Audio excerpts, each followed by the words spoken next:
Hello everyone, good afternoon. Guys, can you please give me a thumbs up if you are able to hear me? Is my screen visible? Okay guys, today we are going to discuss about basic probability theory, their axioms and the intro of unconditional and conditional probability. So this was already taken by ma'am, so I just explain it shortly. Okay, what is probability? So probability அப்படின்னாக்கா ஒரு event நடக்க போகுது அப்படின்றத நம்ம measure பண்றது. So probability நம்ம எங்க use பண்ணுவோம்னா ஒரு அன்சர்டின் சுச்சுவேஷன் அது ஒரு அன்சர்டின் என்விரான்மெண்ட்ல தான் நம்ம ப்ராபபிலிட்டி யூஸ் பண்ணுவோம். அண்ட் ப்ராபபிலிட்டியோட வேல்யூ வந்துட்டு எப்பயுமே பிட்வீன் 0 and 1 தான் இருக்கும். ஸோ இப்போ ஒரு ஈவெண்ட் நடக்குதுன்னா அதோட அவுட்கம் அந்த அவுட்கம் வரதுக்கான probability always between 0 and 1. So the probability is 0, it means the event is impossible. That is, the event is never going to happen. So 1 means certainty. The event will definitely happen. So the values in between defines how well the event will happen. So for example, வந்துட்டு நம்ம ஒரு coin toss பண்றோம்னாக்கா the probability of getting heads is 50%. So நம்ம 50% head கிடைக்கலாம் and another 50% tail கூட கிடைக்கலாம். So the probability வந்துட்டு 1/2 R பர்சன்டேஜ்ல நம்ம எக்ஸ்டெண்ட் பண்ண போறப்ப 50% அப்படின்னு நம்ம சொல்லுவோம்.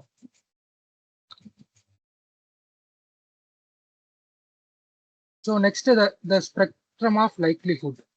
So what is likelihood? Likelihood அப்படின்னாக்கா இப்போ நம்ம ஒரு ஹைப்போதிசிஸ் வைக்கிறோம்னா அதை வந்துட்டு இன்னொரு எவிடன்ஸ் வச்சு நம்ம ப்ரூவ் பண்றது இந்த ஹைப்போதிசிஸ் ட்ரூ அப்படின்னு. ஸோ நம்ம ப்ராபபிலிட்டியில அதை எதனா பண்றோம். ஸோ நம்ம ஒரு ஈவெண்ட் நடக்க போதா இல்லையா அப்படின்றது நம்ம ஒரு scale of 0 to 1 or in percentage of 0 to 100% நம்ம எக்ஸ்பிளைன் பண்றோம். இந்த ஈவெண்ட் நடக்க போதா நடக்கலையா இல்லை வந்துட்டு நடக்கிறதுக்கு எவ்வளவு சான்ஸ் இருக்கு அப்படின்னு நம்ம எக்ஸ்பிளைன் பண்றோம். So that is likelihood. So like already said, if a 0 means the event is never going to happen, that which is impossible. So for example, rolling a 7 on a standard 6-sided die. So ஒரு டைல 6 sides தான் இருக்குனாக்கா நம்ம role பண்றப்ப 7 வரதுக்கு சான்ஸே கிடையாது. அது வந்துட்டு impossible. That is the probability is 0. 0.5 even chance. It either happens 50% or does not happen. That is also 50% chance. So here is an example, choosing a red card from a standard deck. So we can either get a red card or we may not get a red card. So the chances are 50%. So one means it depends certainty. So the sun will rise. Everybody knows the sun will definitely rise. It will definitely happen. That is the probability is 1, which is certain. So next, the possible worlds and sample space. So sample ஸ்பேஸ்னா என்னன்னாக்கா ஒரு event or experiment நடக்குதுனாக்கா அதோட every possible outcome அப்படிதான் sample space. So இப்போ வந்துட்டு நான் ஒரு டை ரோல் பண்றேன் அப்படின்னாக்கா I can get 1, 2, 3, 4, 5, 6. These are the collection of events. அதை தான் நம்ம சாம்பிள் ஸ்பேஸ்னு சொல்றோம். ஸோ பாசிபிள் வேர்ல்டு அப்படின்னாக்கா அந்த ஈவெண்ட்ல நடக்கிற ஒவ்வொரு அவுட்கம், அந்த ஈவெண்ட்ல பாசிபிளா நடக்கக்கூடிய ஒவ்வொரு அவுட்கம் தான் பாசிபிள் வேர்ல்டு. ஸோ இந்த அவுட்கம்ஸ் வந்து நம்ம பாசிபிள் வேர்ல்டுன்னு சொல்லலாம். ஸோ சாம்பிள் ஸ்பேஸ்ன்றது collection of possible world or the collection of outcomes either we can say. So the next axioms of probability. So axioms அப்படின்னாக்கா ஒரு செட் ஆஃப் ரூல்ஸ். ப்ராபபிலிட்டியில mainly 3 axioms இருக்கு. That is like already said, axiom 1 வந்துட்டு probability எப்பயுமே between 0 and 1 தான் இருக்கும். So either we can get 0% to 100% probability or we cannot get 120 chance like that. The probability must always between 0 and 1. So axiom 2 வந்துட்டு the sum of all probabilities must be equal to 1. That is, ஒரு event நடக்குதுனாக்கா அதோட எல்லா அவுட்கம்ஸோட probability add பண்றப்ப நமக்கு வந்துட்டு value 1 இருக்கும். அது நம்ம அது எய்தர் மைனஸாகவும் இருக்காது, அது 1 வந்துட்டு எக்ஸீட் பண்ணியும் இருக்காது. That is axiom 2. axiom 3 வந்துட்டு சம் ரூல். இப்போ வந்துட்டு ஒரு இண்டிபெண்டன்ட் ஈவெண்ட் இருக்கு. ஸோ இப்போ ஒரு எக்ஸாம்பிள், நான் ஒரு டை ஒரு காயின் டாஸ் பண்றேன் இல்லை டை ரோல் பண்றேன்னாக்கா ரெண்டு ஈவெண்ட்டுக்கும் சம்மந்தமே கிடையாது. தட் இஸ் த ரெண்டு ஈவெண்ட்டுமே independent to each other. So அப்படி இருக்கிறப்ப இதுதான் நம்ம sum rule. So next axiom 2க்கான எக்ஸாம்பிள், இப்போ நான் ஒரு டைஸ் ரோல் பண்றேன் அப்படின்னாக்கா I can get the values from 1 to 6. So these are the outcomes. Like 1, 2, 3, 4, 5, and 6 are the outcomes, which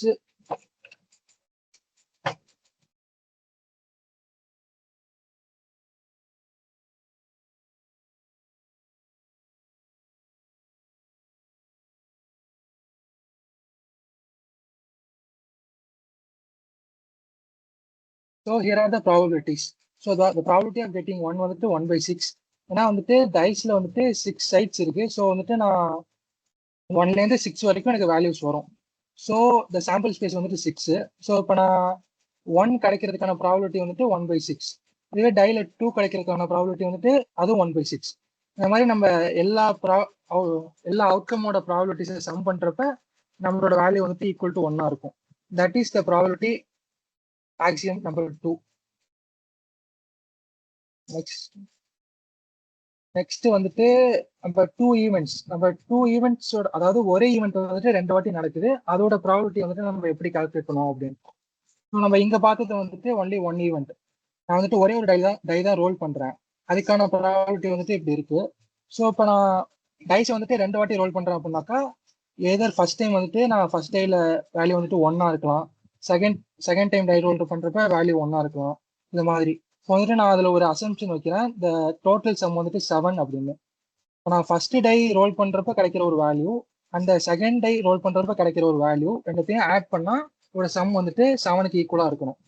so அதோட possible chances are possible outcomes வந்துட்டு 1,6, 2,5, 3,4 and so on. So இதை நம்ம calculate பண்றப்ப எல்லா எல்லா எல்லா ப்ராபபிலிட்டி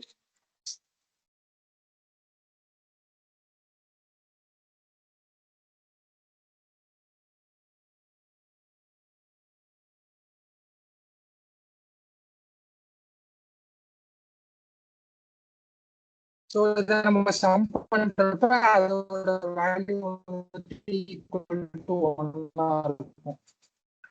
இருக்கும் அப்படின்றது இதான் formula. P of A union B equal to P of A probability of A happening plus probability of B happening minus probability of A and B both happening at the same time. Next unconditional versus conditional probability. So unconditional அப்படின்னாக்கா நமக்கு ப்ரியரா எந்த ஒரு இன்ஃபர்மேஷனும் இருக்காது.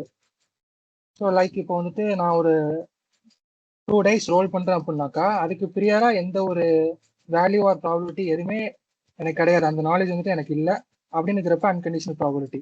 நம்ம இவ்வளோ நேரம் பார்த்தது எல்லாமே அன்கண்டிஷனல் ப்ராபிலிட்டி.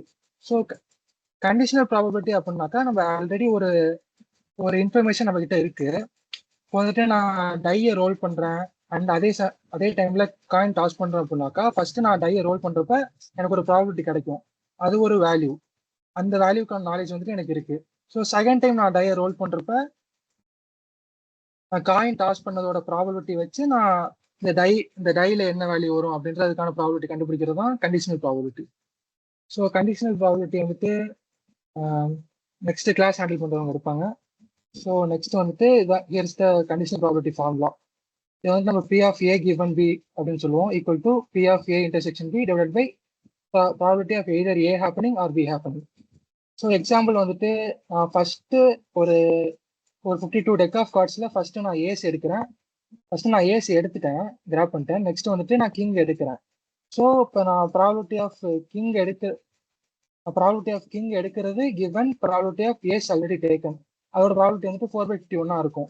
இப்போ டெக் ஆஃப் கார்ட்ஸ்ல 52 கார்ட்ஸ் இருக்கும், நான் ஆல்ரெடி ஏஸ் எடுத்துட்டேன்.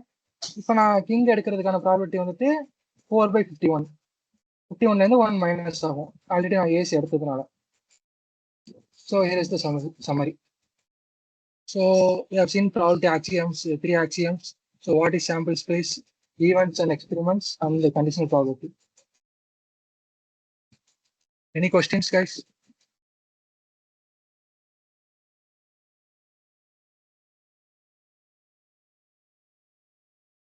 Okay, guys. Good afternoon. இன்னைக்கு நம்ம பார்க்க போற டாபிக் வந்து concept of independence and conditional probability.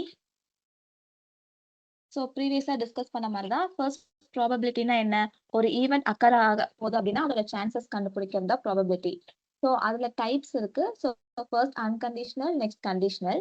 So அன்கண்டிஷனல்னா எந்த ஒரு கண்டிஷனுமே இல்லாம நம்ம கண்டுபிடிக்கக்கூடிய ஒரு general probability without any extra information. அப்போ அதுக்கான ஃபார்முலா வந்து ஜஸ்ட் நம்ம இது பண்ண போற favourable outcomes by total outcome. இப்போ சப்போஸ் இங்க நான் என்ன எக்ஸாம்பிள் கொடுத்துருக்கேன்னா, இப்போ 10 out of 30 students wear classes. அப்போ டோட்டல் ஸ்ட்ரென்த் வந்து 30 ஸ்டூடெண்ட்ஸ், அதுல 10 மெம்பர்ஸ் கிளாஸ் வியர் பண்ணிருக்காங்க. அப்போ கிளாஸ் வியர் பண்ணிருக்க அந்த ஸ்டூடெண்ட்ஸோட ப்ராபபிலிட்டி எனக்கு வேணும். அப்போ ஜஸ்ட் வியர் பண்ணிருக்கவங்க பை டோட்டல் ஸ்ட்ரென்த், அவ்வளவுதான், வித்தவுட் எனி எக்ஸ்ட்ரா இன்ஃபர்மேஷன். இதுதான் அன்கண்டிஷனல் ப்ராபபிலிட்டி. இது ஜஸ்ட் நம்ம ஸ்கூல் புக்ஸ்ல எல்லாம் கொடுத்துருப்பாங்கல்ல, காயினோட ப்ராபபிலிட்டி என்ன, டைஸோட ப்ராபபிலிட்டி என்ன, ஸோ அதுதான் ஜஸ்ட் நார்மலான ஒரு ப்ராபபிலிட்டி. ஸோ நெக்ஸ்ட் வந்து கண்டிஷனல் ப்ராபபிலிட்டி. ஸோ கண்டிஷன் ப்ராபபிலிட்டினா அந்த நேம்லயே இருக்கு இல்லையா, ஸோ கண்டிஷன், ஒரு ஸ்பெசிஃபிக்கான ஒரு கண்டிஷன் கொடுத்துட்டு ஒரு ஈவெண்ட்டோட ப்ராபபிலிட்டி என்னன்னு கேட்பாங்க. ஆல்ரெடி நம்ம வந்து ஒரு ஈவெண்ட் நடந்துருச்சு அப்படின்னு சொல்லி நம்ம ஃபிக்ஸ் பண்ணிப்போம். நமக்கு தெரியும் ஒரு ஈவெண்ட், இந்த ஈவெண்ட் ஆல்ரெடி நடந்துருச்சு, ஸோ இது நடந்ததுக்கு அப்புறம் இந்த ஈவெண்ட்டோட ப்ராபபிலிட்டி என்ன அப்படின்னு கேட்குறாங்க அப்படின்னா that is conditional probability. So அதோட ஃபார்முலா வந்து P of A given B. அப்போ B அப்படின்ற ஈவெண்ட் வந்து ஆல்ரெடி நடந்துருச்சு. நம்ம இப்ப என்ன கண்டுபிடிக்கணும்னா P of A, probability of the event A கண்டுபிடிக்கணும். ஸோ அதுக்கான formula P of A intersection B given by P of B. So இங்கேயும் வந்து ஸ்டூடெண்ட் கிளாஸ் எக்ஸாம்பிள் எழுதிக்கலாம். ஸோ ஃபர்ஸ்ட் வந்து 30 ஸ்டூடெண்ட்ஸ் இருக்காங்க. அதுல வந்து 12 கேர்ள்ஸ், 6 கேர்ள்ஸ் வந்து கிளாஸ் வியர் பண்ணிருக்காங்க. இப்போ எனக்கு வந்து கிளாஸ் வியர் பண்ணிருக்க கேர்ள்ஸோட ப்ராபபிலிட்டி வேணும். அப்போ நான் கேர்ள்ஸ் அப்படின்ற ஈவெண்ட் ஆல்ரெடி கொடுத்துட்டேன். நான் பிக் பண்ண போறது ஒரு கேர்ள் தான். அந்த கேர்ள் எப்படி இருக்கணும்னா அவங்க வந்து ஸ்பெக்ஸ் வியர் பண்ணிருக்கணும். ஸோ அங்க வந்து நான் ஆல்ரெடி கேர்ள் அப்படின்ற ஒரு கண்டிஷன் மென்ஷன் பண்றேன். ஸோ அப்ப இங்கதான் வந்து கண்டிஷனல் ப்ராபபிலிட்டி யூஸ் ஆகுது. ஸோ அப்ப நம்ம என்ன பார்த்தோம், P of A intersection B. அப்போ அவங்க வந்து ஒரு கேர்ளாவும் இருக்கணும், அட் த சேம் டைம் ஸ்பெக்ஸும் வியர் பண்ணிருக்கணும். ஸோ அப்போ அவங்க வந்து 6 girls. So by the total number of girl students வந்து 12. So இது conditional probability formula, ஒரு சின்ன example. So next random variable. Random variable nothing but ஒரு container மாதிரி தான். As usual நம்ம variableனா ஒரு value store பண்ணி வைப்போம்ல. So இப்போ இங்க probability ஒரு event வந்து நம்ம store பண்றதுக்கு யூஸ் பண்ணக்கூடிய ஒரு container box மாதிரி தான் random variable. இப்போ வந்து நான் head கிடைக்குது எனக்கு காயின் டாஸ் பண்ற மூலியமானா நான் அதை வந்து x is equal to அப்படின்னு சொல்லி அந்த ப்ராபபிலிட்டி எழுதுறேன் அப்படின்னா ஸோ எக்ஸ் தான் எனக்கு அங்க வந்து ஒரு ரேண்டம் வேரியபிள்.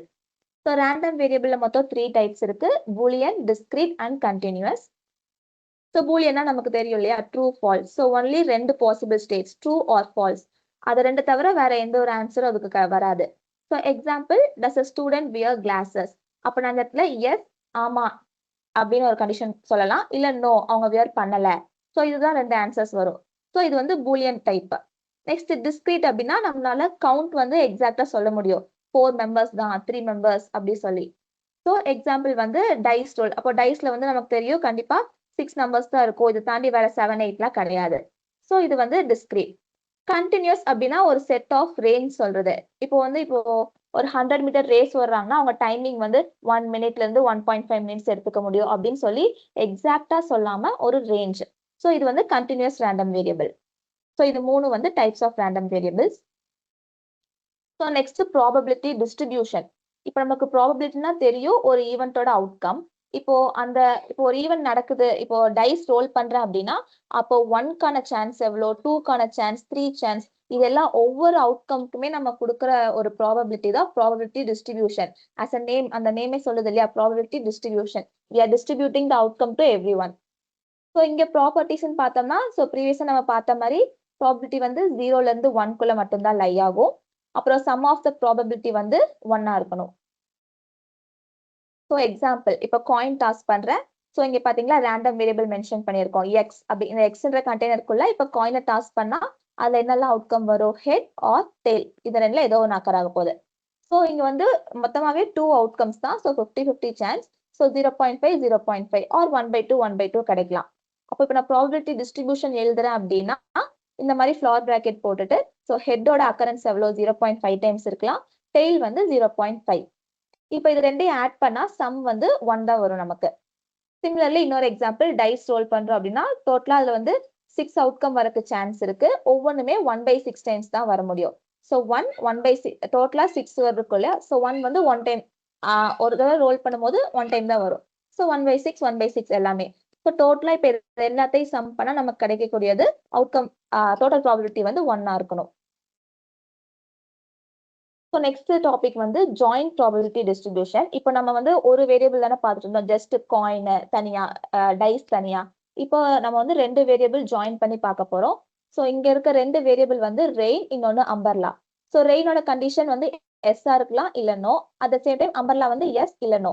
ஸோ இங்க ஒரு கண்டிஷன் கொடுத்து அதுக்கு ப்ராபபிலிட்டி கொடுத்துருக்கோம். ஸோ இப்போ இது என்ன மென்ஷன் பண்ணுது அப்படின்னா, இப்போ raining at the same time அவங்க அம்பர்லாவும் கேரி பண்றாங்க அப்படின்றதோட ப்ராபபிலிட்டி வந்து 0.3, தட் இஸ் 30%. ரெய்னிங்கா இருக்கு பட் அம்பர்லா கேரி பண்ணல அப்படின்றத பர்சன்டேஜ் 10%. அடுத்து மழை பெய்யல but they are carrying the umbrella அப்படின்றது 10% probability. No rain no umbrella அப்படின்றது 50%. ஸோ இது எல்லாத்தையும் சம் பண்ணா நமக்கு ஃபைனல் ப்ராபபிலிட்டி வந்து 1 தான் கிடைக்கும். That is total probability. So இப்போ டோட்டல் ப்ராபபிலிட்டி, இப்போ நமக்கு இதுல 2 வேரியபிள் கொடுத்துருந்தோம் இல்லையா? இப்போ ப்ரீவியஸா பார்த்தோம் காயின் அப்படின்னா அதுக்கு ஹெட் டெய்ல், டோட்டல் ப்ராபபிலிட்டி 1 வருது. இப்போ இங்க அதே மாதிரி ரெயின் அம்பர்லா. அப்ப ரெயின்கான ப்ராபபிலிட்டி என்ன, அம்பர்லாக்கான ப்ராபபிலிட்டி என்ன? ஐ மீன் ரெயின் எஸ்ஆ இருக்க கண்டிஷன், அம்பர்லா எஸ்ஆ இருக்க கண்டிஷன் அப்படி பார்க்கும்போது, ஸோ அப்போ இந்த டேப்லர் காலம் வந்து ரெயின் வந்து எஸ்ஆ இருக்க கண்டிஷன் மட்டும் எடுத்துக்க போறோம். So first 2 rose 0.30 and 0.10. So அதை ரெண்டையும் சம் பண்ணா நமக்கு வந்து டோட்டலா ரெயின் மழை பெய்யக்கூடியதுக்கான சான்ஸ் வந்து கிடைக்கும் 0.40. சிமிலர்லி ஃபார் அம்பர்லா, அம்பர்லா எஸ்ஆ இருக்க கண்டிஷன் 0.10 ஒரு கண்டிஷன், 0.30 ஒரு கண்டிஷன். இது ரெண்டையும் ஆட் பண்ணா அம்பர்லாவோட yes condition. So 40% chance of rain, 40% chance of umbrella. So இப்போ நம்ம இந்த இடத்துல ஒரு கண்டிஷனல் ப்ராபபிலிட்டி வச்சு ஒரு எக்ஸாம்பிள் மாதிரி பார்க்கலாம். ஸோ இப்போ என்ன கொஸ்டின்னா, what's the chance a person carries an umbrella given that it is raining. So இந்த இடத்துல நம்ம 2 ஈவெண்ட் பத்தி பேசுறோம், கிவன் சொல்லி கொடுத்துட்டாங்க. ஸோ ஈஸியா நம்மளால இதை அண்டர்ஸ்டாண்ட் பண்ணிக்க முடியும். இது வந்து கண்டிஷனல் ப்ராபபிலிட்டி. ஆல்ரெடி மழை பெய்யுது அப்படின்னு நான் ஃபிக்ஸ் பண்ணி வச்சுட்டேன். இப்போ ஒரு பர்சன் அம்பர்லாவை கேரி பண்றாங்க அப்படின்னா அதோட ப்ராபபிலிட்டி என்ன அப்படின்னு சொல்லி கேட்கிறேன். So P of U given R. So we have to find the probability of carries the umbrella when already it is raining. இப்போ ஃபார்முலா வந்து P of U intersection R ரெண்டுமே S இருக்கக்கூடிய கண்டிஷன் டிவைடட் பை ரெயினோட total probability. So இங்க வந்து raining அது ஒரு true condition, carries and umbrella ரெண்டுமே ட்ரூ கண்டிஷன். ஸோ நம்ம ப்ரீவியஸா பார்த்த டேப்லர் காலம்ல இப்போ ரெண்டுமே எஸ் இருக்கக்கூடிய கண்டிஷன் எடுத்தோம்னா 0.30. அதுதான் 0.30 by total probability of rain வந்து ப்ரீவியஸா நம்ம கண்டுபிடிச்சிருந்தோம்ல 0.40, 40% ஆஃப் சான்ஸ். ஸோ இது ரெண்டையும் டிவைட் பண்ணி கால்குலேட் பண்ற வேல்யூ தான் இங்க கண்டிஷனல் ப்ராபபிலிட்டிக்கு கேட்டிருக்க கொஸ்டினோட value. 75% chance of person carrying an umbrella when it rains. So conditional ப்ராபபிலிட்டிக்கு இந்த மாதிரி sums. So next full joint distribution அப்படின்றது ஒரு பிக் டேபிள் மாதிரி அப்பியரன்ஸ் தான் இருக்கும். மோஸ்டா 3 வேரியபிள்ஸ் வந்து ஸ்டார்ட் ஆகும். ஸோ இங்க என்ன 3 வேரியபிள்ஸ் நம்ம ஆல்ரெடி ரெயின் அம்பர்லா பார்த்தோம். ஸோ அதோட கண்டினியூஷனாவே பார்க்கலாம்.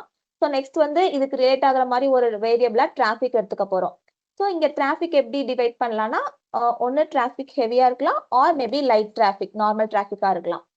ஸோ இப்போ வந்து ரெயின் அம்பர்லா டிராஃபிக் இது 3 கம்பைனான ஒரு ப்ராபபிலிட்டியோட வேல்யூ. ஸோ ரெயின்னா yes or no condition, umbrella yes or no condition, டிராஃபிக்கும் ஹெவி லைட். ஸோ இது கம்பைன் பண்ணா ப்ராபபிலிட்டிஸோட value. So full joint distribution table இப்படிதான் இருக்கும். அண்ட் ஃபைனலி இந்த டோட்டல் சம் வந்து எப்பவுமே ஒன்னா தான் இருக்கும். ஸோ இந்த மாதிரி டேபிள் கொடுத்துட்டு கொஸ்டின்ஸ் கேட்பாங்க. ஸோ அதுல இருந்து நம்ம எப்படி இன்ஃபர் பண்ணி பண்றோம் தான் inference using the full joint distribution table. So இங்க என்ன கொஸ்டின் அப்படின்னா, what is the probability of heavy traffic given that it rains. அப்போ ரெயின் அப்படின்ற ஈவெண்ட் ஆல்ரெடி கொடுத்துட்டாங்க. நம்ம என்ன கண்டுபிடிக்கணும், ப்ராபபிலிட்டி ஆஃப் ஹெவி டிராஃபிக் கண்டுபிடிக்கணும். ஸோ கண்டிஷனல் ப்ராபபிலிட்டியோட ஃபார்முலா யூஸ் பண்ணணும். So P of T given R.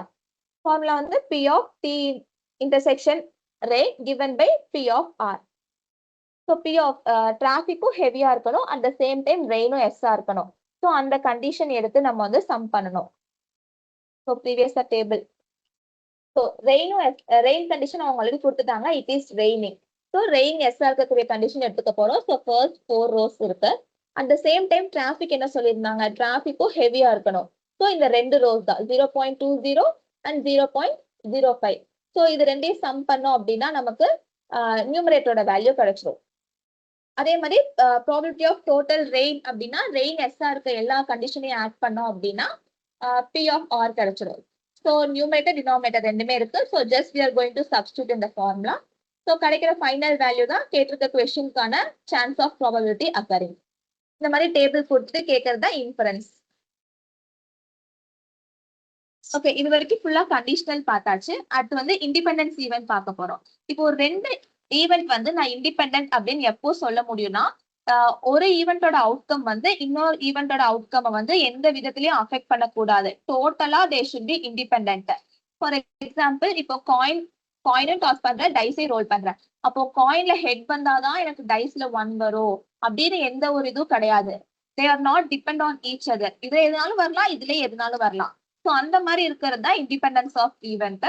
அப்போ 2 ஈவெண்ட்டும் செப்பரேட் இல்லையா? ஸோ நம்ம வந்து அதை எப்படி எழுதலாம்னா P of A into P of B ன்னு மல்டிபிளிகேஷன் யூஸ் பண்ணி செப்பரேட் பண்ணிக்கலாம். இன்னொரு எக்ஸாம்பிள்னா வெதர் அண்ட் எக்ஸாம் மார்க்ஸ். நம்ம எக்ஸாம் மார்க்ஸ் நம்ம பேப்பர்ல நம்ம என்ன எழுதியிருக்கோமோ அதை டிபெண்ட் பண்ணி இருக்கும். ஸோ அது வந்து இண்டிபெண்டன்ட் கிடையாது. நம்ம எக்ஸாம் மார்க்ஸ் வந்து வெதர் டிபெண்ட் பண்ணி, இன்னைக்கு சனியா இருந்தா நான் மார்க் இவ்வளவு வாங்குவேன் அப்படின்னு எந்த ஒரு ரிலேஷனுமே இது ரெண்டுக்கும் நடுவில் கிடையாது. So they are going to be independent. For எக்ஸாம்பிள்னா இப்போ காயின் வந்து நான் ஆல்ரெடி சொன்ன மாதிரி தான். காயின் வந்து இப்போ எனக்கு ஹெட் ஷோ பண்ணுதுன்னா 1/2 சான்ஸ்.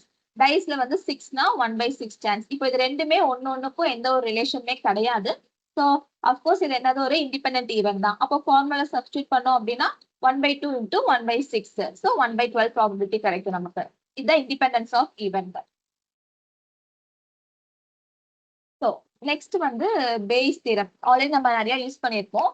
இது எப்படின்னா, நமக்கு அந்த கண்டிஷன் ட்ரூ அப்படின்னு ஆல்ரெடி தெரியும். பட் நம்ம அதை வந்து உடனே நம்பிட மாட்டோம். எக்ஸ்ட்ராவா ஒரு கண்டிஷன் கொடுத்து இன்னொரு எவிடன்ஸ் மூலியமா தான் நம்ம பிலீவ் பண்ற மாதிரி இருக்கும். நம்ம நிறைய எக்ஸாம்பிள்ஸ்லாம் ஆல்ரெடி பார்த்துருப்போம்ல. இப்போ டிசீஸ் ட்ரூன்னு சொல்லி அவங்களே ஒரு ப்ராபபிலிட்டி கொடுத்துருப்பாங்க. ஆனாலும் நம்ம வந்து அது பாசிட்டிவ் டெஸ்ட் கேஸா இருந்தா எவ்வளவு இருக்கும், நெகட்டிவ் டெஸ்ட் கேஸ்னா எவ்வளவு இருக்கும்னு பார்ப்போம்ல. So that is Bayes theorem. So இது ஃபார்முலா வந்து P of A given B is equal to P of B given A. Just இங்க கொடுத்திருக்கிறத அப்படியே லைக்லிஹுட் சேஞ்ச் பண்ணி எழுதிட்டு இதோட டினாமினேட்டர் எழுதணும். P of that is given even P of A. அப்புறம் இந்த ஃபார்முலாக்கான total P of B. So P of B given A into P of A divided by P of D. இந்த formula.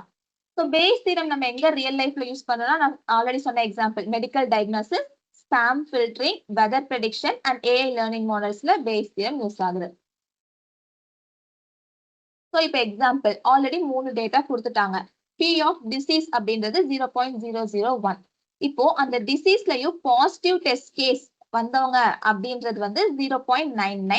வெறும் positive test கேஸோட probability மட்டும் 0.02. இந்த 3 இன்ஃபர்மேஷனும் இருக்கு. இப்போ question என்ன கேட்டிருப்பாங்கன்னா, P of disease given positive test case. Positive test case அப்படின்றது ஆல்ரெடி நம்ம கொடுத்துட்டாங்க ஒரு ஈவென்ட். நவ் டிசீஸ் அப்படின்றது கேட்கறாங்க. ஸோ நம்ம ஆல்ரெடி ஃபார்முலா பார்த்தோம்ல, P of B given A கொஸ்டினோட உல்டாவா இருக்கும் ஃபார்முலா. ஸோ அப்போ P of positive test given disease அதுக்கான வேல்யூ நமக்கு டைரக்டா இருக்கு 0.99 இன்டூ நம்ம ஆல்ரெடி எழுதணும்ல அதோட given value P of A. So அப்போ given value P of disease வரும். ஸோ 0.001 whole divided by இதோட given P of positive test அதுவும் given வேல்யூ தான். ஸோ 0.002. ஸோ இதை கால்குலேட் பண்ணோம் அப்படின்னா நமக்கு பெர்சன்டேஜ் கிடைக்கும் இல்லையா? ஸோ அதான் ஃபைனல் ஆன்சர். 4.95% சான்ஸ் இங்க இந்த கொஸ்டினுக்கு பாசிட்டிவ் டெஸ்ட் கேஸ் மூலியமா டிசீஸ் அப்படின்னு ப்ரூவ் பண்ண சான்சஸ். ஸோ இப்போ கண்டிஷனல் தனியா பார்த்தோம், இண்டிபெண்டன்ஸ் தனியா பார்த்தோம். இப்போ அடுத்த டாபிக் வந்து கண்டிஷனல் இண்டிபெண்டன்ஸ். அப்படின்னா 2 ஈவென்ட் வந்து டிபெண்டா இருக்கும். 2 ஈவென்ட் வந்து இப்போ டிபெண்டா இருக்குன்னு வச்சுக்கலாம். இப்போ நான் சப்போஸ் எனக்கு இன்னொரு வேரியபிள் நான் ஆட் பண்ணும்போது இந்த 2 ஈவென்ட் என்ன ஆகும்னா இண்டிபெண்டா மாறிடும். ஃபார் எக்ஸாம்பிளுக்கு இப்போ ரெயின், அம்பர்லா, டிராபிக். ரெயினும் அம்பர்லாவும் டிபெண்டன்ட் ஈவென்ட்ஸ். ரெயின் அப்படின்னா அதுக்கு அம்பர்லா தேவைப்படும். அம்பர்லா கொண்டு போறாங்கன்னா மேபி அங்க ரெயின் இருக்கலாம். ஸோ இது ரெண்டும் dependent event. At the same time rain and traffic இதுவுமே டிபெண்டன்ட் ஈவென்ட் தான். ரெயின்னால டிராபிக் வந்து ஹெவியா இருக்கலாம், ரெயின் இல்லைன்னா டிராபிக் வந்து நார்மலா இருக்கலாம். ஸோ இப்போ என்கிட்ட ரெயின், அம்பர்லா, டிராபிக் இருக்கு. இப்போ இந்த அம்பர்லா, டிராபிக் இது ரெண்டுமே இண்டிபெண்டன்ட் ஈவென்ட்ஸ். இப்போ எனக்கு வந்து மழை பெய்யுதுன்னு தெரியும் அப்படின்னாலுமே அப்போ ரெயின், டிராபிக் இது ரெண்டு தான் dependent event. Umbrella and traffic வந்து எந்த கனெக்ஷனுமே இல்லை. So conditionally it is going to be independent one. There is no connection between umbrella and traffic. So that is conditional independence. So இதோட ஃபார்முலா அப்படின்னு பார்த்தோம்னா P of இங்க வந்து umbrella, traffic இது ரெண்டும் தான் independent event given it is raining. So P of umbrella given raining, P of traffic given raining. இங்க umbrella வந்து dependent to rain and traffic dependent to rain. But both these umbrella and the traffic is independent to one another. So the last topic வந்து பேஸ்லயே ஒரு method தான் நெய்வ் base model. இங்க எப்படி இருக்கும், இங்க வந்து நம்ம என்ன பண்ணோம்னா ஒரு அசூமேஷன் தான். ஸோ ஃபர்ஸ்ட் அசம்ஷன் என்ன அப்படின்னா மல்டிபிள் எஃபெக்ட வந்து எல்லாமே இண்டிபெண்டா தான் இருக்கு அப்படின்னு சொல்லி நம்ம அசூம் பண்ண போறோம். இது எந்த மாதிரி கேஸ்ல இது பண்ணலாம் அப்படின்னா நமக்கு வந்து ரூட் காஸ் தெரியும். இப்போ வந்து இவங்க வந்து ஒரு டிசீஸால சஃபர் ஆயிருக்காங்க அப்படின்னு நமக்கு தெரியும். அவங்களுக்கு வந்து இப்போ ஒரு ஃப்ளூ அப்படின்னா இப்போ அதோட symptoms fever, running nose, throat pain இதெல்லாமே வந்து நம்ம இண்டிபெண்டன்ட். நமக்கு தெரியும் ஃபீவர் வந்துச்சுன்னா இப்போ ஹெட் பெயின் வரும், அடுத்து கோல்டு. பட் இங்க வந்து அப்படி கிடையாது. அசம்ஷன் என்ன அப்படின்னா they are going to be independent. So example பார்த்தா புரியும். ஸோ ஃபர்ஸ்ட் நீங்க நான் வந்து வேரியபிள்ஸ் அதோட மீனிங் கொடுத்துருக்கேன். ஃபர்ஸ்ட் டி டிசீஸ் S1ன்றது ஃபீவர், S2ன்றது காஃப், S3ன்றது ஹெட் ஏக். இப்போ என்னால ஒரு பர்சனை பார்த்து அவங்க டே டு டே மாதிரி நார்மலா இல்லைன்னா அவங்களுக்கு ஒரு டிசீஸ் இருக்குன்னு எனக்கு தெரியும். இப்போ தெரிஞ்சதுக்கு அப்புறம் அந்த டிசீஸ்க்கான சிம்டம்ஸ் எல்லாம் எப்படி இருக்கும்னா இண்டிபெண்டா தான் இருக்கும். ஸோ இது வந்து அசம்ஷன் தான். So fever, cough and headache they are independent to each other. So அப்போ ஃபார்முலா வந்து என்ன, பட் இது மூணுமே பிலாங் டு த டிசீஸ் தான். So S1, S2, S3 given that for the disease. ஆனா S1, S2, S3 எப்படி இருக்கும், independent formula என்ன பார்த்தோம் நம்ம, P of A into P of B. So P of S1 given for that disease. So P of S2 on the disease, P of S3 for the disease. So இந்த மாதிரி நம்ம இது வந்து இண்டிபெண்டா தான் இருக்கு அப்படின்னு சொல்லி அசியூம் பண்றதுனால நிறைய காம்ப்ளெக்ஸான ப்ராசஸை வந்து நம்ம ஏஐல வந்து இது பண்ண ஓவர் கம் பண்ணி சிம்பிளா முடிக்க முடியும். ஸோ இப்போ நான் வந்து இது எல்லாமே டிபெண்டன்ட் அப்படின்னு எடுத்துதான் நம்ம ஃபுல் ஜாயின் டிஸ்ட்ரிபியூஷன் டேபிள்லாம் போடுற மாதிரி இருக்கும். ஃபீவர் இருக்கு, காஃப் இருக்கு, ஆனா ஹெட் ஏக் இல்லை அப்படின்னு சொல்லிட்டு அப்போ மல்டிபிள் காம்பினேஷன் அந்த டேபிள் வரும். பட் இங்க இண்டிபெண்டன்ட் நம்ம அசியூம் பண்ணிட்டோம்னா சிம்பிளா இந்த ஃபார்முலா யூஸ் பண்ணி கால்குலேட் பண்ணிடலாம். ஸோ அதுக்கு தான் நெய்வ்ஸ் பேஸ் மாடல் யூஸ் ஆகுது. ஸோ அவ்வளவுதான், எல்லாத்துக்கும் புரிஞ்சா? Thank you all.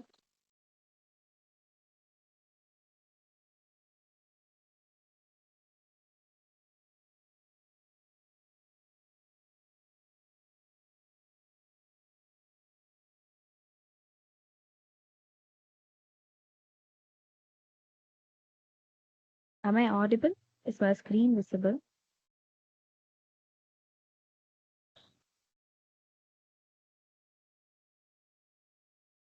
Okay. And today the presentation is about Bayesian network and their structure. So just give me 10 minutes of attention and I'll complete it quickly. I know you all are getting bored. I'll just complete it quickly. So why we need a Bayesian network? In real life, like we have situations where the informations which we get is mostly incomplete and uncertain. Just think an example, like you have a robot. The robot is standing in front of an object. It does not know what that object is, whether it's a chair or a box or a pen or what it is. In this kind of situation, the robot needs to take a decision. But the data which it's having is uncertain. So the robot still has no idea on what to do. Maybe it should move around or pick it. In that case, the Bayesian network comes in. Like instead of saying, I'm not sure it's a chair, and the robot can say, I'm 80% sure it's a chair, and like 20% maybe it's a box or something else. So in this way, like we use Bayesian network in finding out the probability. So I guess you all know about the Bayes theorem, which we already studied in maths, and also Niveta explained about conditional probability. So I guess I can skip this. And okay, what is Bayesian network? What it is actually? The Bayesian network is a graph, which is a directed acyclic graph, which we already studied. So directed acyclic means directed is that you can see the directions here. And acyclic is that we know which is cyclic, right? The whole you have it as a cycle, but here you have it as an acycle. That is that you don't see the flow. It is just connected, but not as a flow, and it is a graph. So it is called as the directed acyclic graphs. There is no loops in it. So this kind of graph shows that how things are connected. Just look at this example. You have an alarm, earthquake, burglary, John calls, and Mary calls. So here the main thing is that the alarm. Um, for each and every circle here, you will have a probability table. That table will tell you the probability of each and every event. And here the circle is nothing but the variable, that is the event. For example, if earthquake is an event and alarm, if the earthquake occurs, then the arrow mark is pointed towards the alarm. That means the alarm will run. This is the parent, and here we can find that this is the child. So if earthquake or the burglary occurs, the alarm will ring. Yes. So this way a Bayesian network is connected. Look at this example which I said. If the earthquake or burglary occurs, the alarm will ring. Once the alarm rings, John will call or Mary will call. So here each circle is a variable and the arrows are the cause and effect. So if this is the cause and this will be the effect. So yes, next, how is the structure created? The first thing we have to do to create this Bayesian network is we have to list all the variables in the problem. So the question basically will be like they'll give a paragraph or the content where what are the events occurring and what are the probabilities.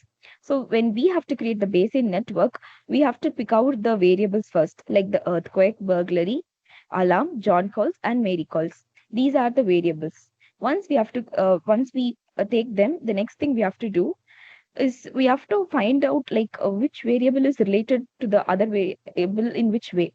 Like maybe the variables will be directly related or indirectly related. We have to find out that.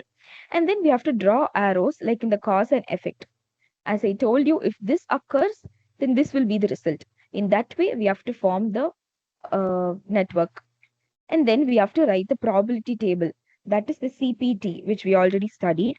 And we'll be drawing that. And after completing all this, we have to check that the network has no cycles.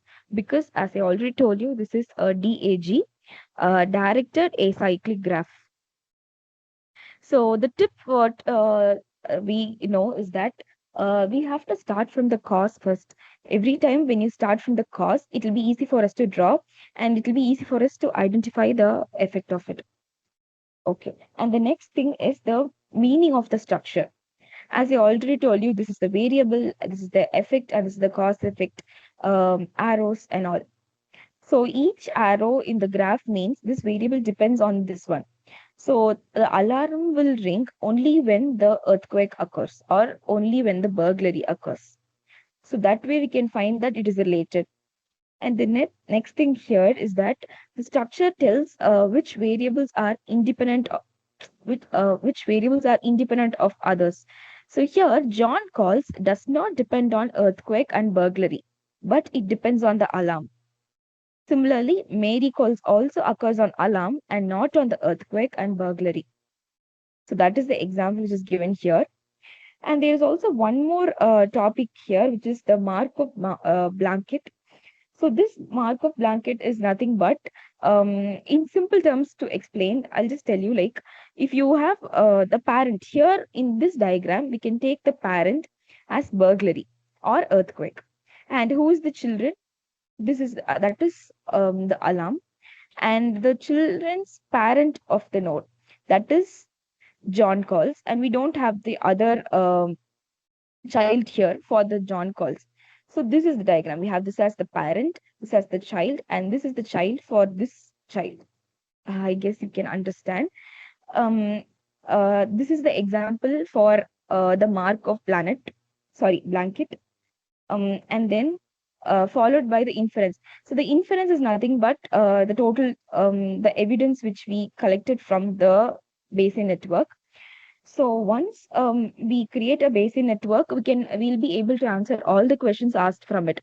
So the first thing is once you get the data, you can start drawing the structure of the Bayesian network, as I told you, using the variables, cause, effect, arrows. And after completing that, you'll be able to answer all the questions asked related to that. Yes. And from this data, we can just answer the question like, what is the chance of burglary if both John and Mary are called? After creating the CPT table for each of this variable, you can answer this question. And then the Bayesian network helps it to compute this by combining all probabilities in this network. So, as I told you, after completing the CPT table, you will be able to answer all the questions and you will be able to find out all the probabilities given. And that is called the evidence. And this process of finding the answer for these questions and getting the data is called as inference. And we can also find out new facts, which is known as the evidence. We also performed the experiment in our lab using this Python library, and that was by using the Bayesian network. I guess you all have learned that. So, yes, summing up, the Bayesian network helps the AI to handle the uncertainties. And the structure of the Bayesian network usually contains the node, which is in the circles, arrows, which tells the cause effect data, and then the CPT, that is the conditional probability table, which will be the total probabilities will be given in the form of table. And make sure that there is no loops because it is a directed acyclic graph. And the arrows will show the cause effect relationship. And the next thing is that they are usually compact, powerful, and very useful for reasoning, decision making, and all that. And the Bayesian network is widely used in AI, data science, and automation even today. And I guess nobody's having any doubt. Is anybody having any doubt? Thank you.